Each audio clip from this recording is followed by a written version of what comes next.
Bonjour et merci de recevoir le pain de vie chez vous.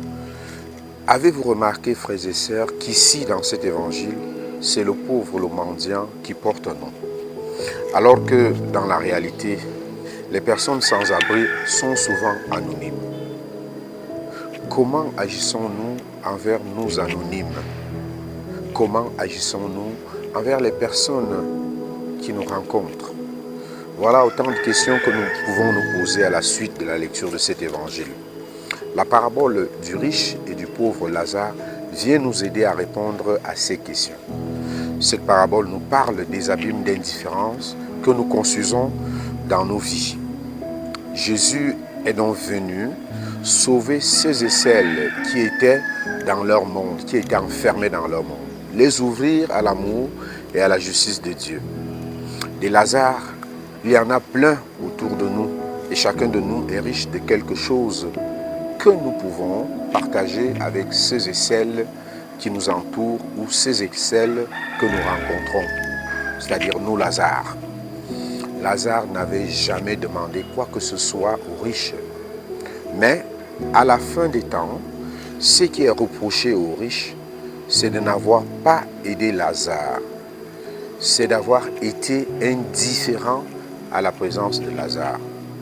L'indifférence est donc notre péché, notre premier péché qui guette chacun de nous. Au séjour des morts, le riche fait appel à la compassion d'Abraham, ce qu'il n'a pas pu avoir envers Lazare de son vivant. Cette parabole nous dit que dans le monde présent, le pauvre a besoin du riche, et dans le monde de Dieu, c'est le riche qui aura besoin du pauvre.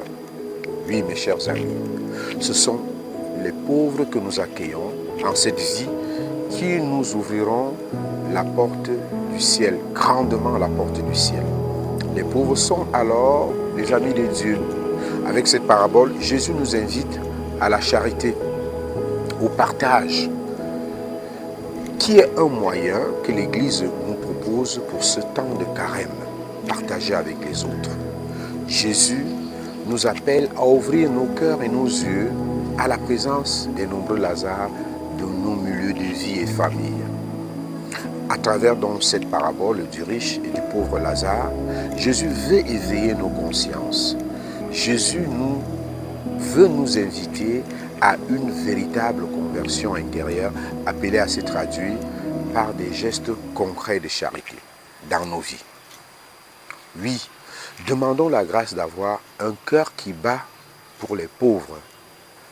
Seigneur, donne-nous de combler, donne la grâce de savoir combler les espérances des pauvres et des personnes que nous rencontrons au quotidien.